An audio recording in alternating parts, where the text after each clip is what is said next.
अनुसार 6 बराबर डिजाइन बनी है। बराबर डिजाइन है 6, 1 2 3 4 5 6, ये डिजाइन है हमारे पास 6। ठीक, ये डिजाइन। यदि वृत्त की त्रिज्या जो है वो 35 सेंटीमीटर है तो त्रिज्या यहां लिख देंगे 35 सेंटीमीटर, आर बराबर 35 सेंटीमीटर, ये हो गया। उसके बाद में कहा है डिजाइन का कुल क्षेत्रफल ज्ञात कीजिए, यानी इस डिजाइन का क्षेत्रफल हमें ज्ञात करना जो दिया हुआ है। और ये अगर हम एक बनाते हैं, देखिए ध्यान से, तो ये क्या बन रहा है, वृत्तखंड बन रहा है, ध्यान दीजिएगा। और 6 भाग हैं। पूरा कोण कितने डिग्री का होता है, संपूर्ण कोण होता है 360 डिग्री का। तो प्रत्येक द्वारा बना कोण देखिए, प्रत्येक द्वारा बना कोण थीटा बराबर संपूर्ण कोण होता है 360 और डिजाइन हमारे पास कितनी है 6, तो 6 से काटेंगे, 6 छंग 36 और 0, यानी कोण हमारा प्रत्येक एक डिजाइन कोण बनाई कितना 60 डिग्री का। त्रिज्या हमारे पास हो गई, ये भी हो गया। √3 का मान 1.732 लगाना है और ये पाई का मान है, जो पाई का मान हमें लगाना है 3.14। तो यहाँ लिखते हैं, देखिए कितने भाग हैं 6, तो 6 से गुणा कर देनी होगी, ध्यान दीजिएगा। तो यहाँ लिखेंगे कि कुल क्षेत्रफल, डिजाइन का कुल क्षेत्रफल, डिजाइन का कुल क्षेत्रफल बराबर 6 गुणे वृत्तखंड का क्षेत्रफल, वृत्तखंड का क्षेत्रफल। चलिए भाई, 6 तो रहेगा ही रहेगा। वृत्तखंड का क्षेत्रफल क्या होता है, 1/2 आर स्क्वायर, अंदर होता है थीटा बटे 360 और गुणे में होता है पाई और माइनस में होता है साइन थीटा। चलिए मान लगाते हैं सारे, 2 से काट दीजिए, 2 3 6। अब यहाँ मान लगा लेते हैं, देखिए यहाँ है 3, गुणे में आर का मान कितना है 35, तो 35 का वर्ग, यहाँ थीटा का मान 60 बटे में 180 और पाई का मान हमें जो दे रखा है वो लगा देंगे 3.14 और माइनस में साइन थीटा का मान है 60 डिग्री।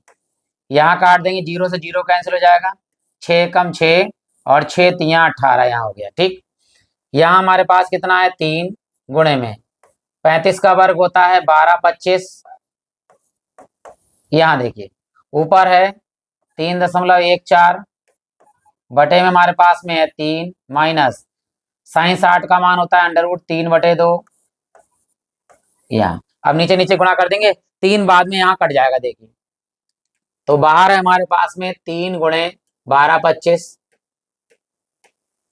अंदर देखिए नीचे नीचे गुणा करेंगे, 3 की गुणा 2 से तो 3 गुणे 2 और इस वाले 2 की गुणा करेंगे यहाँ पर, तो 2 गुणे 3.14 माइनस है 3 की गुणा करेंगे √3 से, तो 3 गुणे √3 लिखें, इससे अच्छा है कि √3 का मान 1.732 लिख दें, 1.732।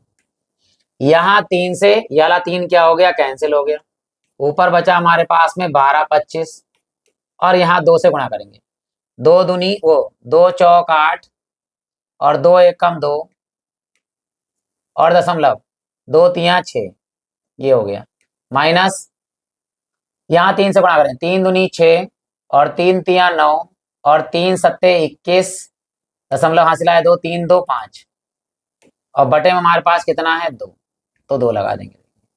अब ऊपर पहले क्या करते हैं, घटा लेते हैं, घटाते हैं, देखिए अब यहाँ तो है हमारे पास 6.28 और इधर हमारे पास में 5.196, इसके आगे कुछ नहीं तो 0 लगा दीजिए, माइनस यहाँ से जाएगा 10, यहाँ बचेंगे 7, तो 10 में से 6 गया तो कितने बचेंगे 4, यहाँ 7 बचा 17 हो गया, 17 में से 9 गया तो कितना बचेगा 8 और यहाँ हमारे पास बचा 1, 1 में से 1 गया तो 0 दशमलव, यहाँ 6 में से 5 गया तो 1 हो गया, हमारे पास कितना आया, हमारे पास में 1.084 और बटे में कितने हमारे पास 2, 2 से पहले से काट दीजिए, देखिए कटेगा नहीं, दशमलव 1 नहीं कटेगा, तो दशमलव लगाइए पहले, 0.0, अब हो गए 10, 2 पंजे 10 और 2 चौक 8 और 2 दूनी 4।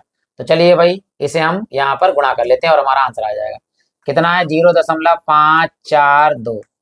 अब गुणा करनी है 1 2 2 5 से, चलिए गुणा कर देते हैं यहाँ पे, 5 दूनी 10 हासिल आया 1 और 5 चौक 20 और 21 हासिल आया 2, 5 चौक 20, 20 और 2 22 हासिल आया पूरा आ जाएगा 22।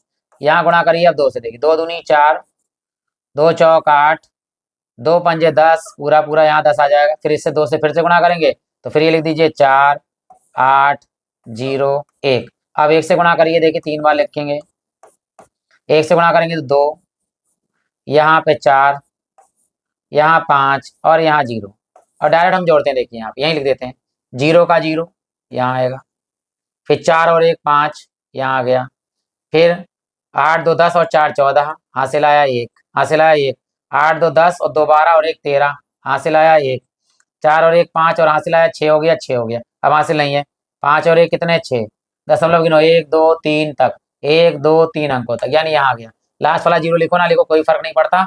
और काय में दिया है ये आंसर हमारा सेंटीमीटर में, तो ये आ जाएगा सेंटीमीटर स्क्वायर, तो यहाँ लिख देंगे सेंटीमीटर स्क्वायर। इसी के साथ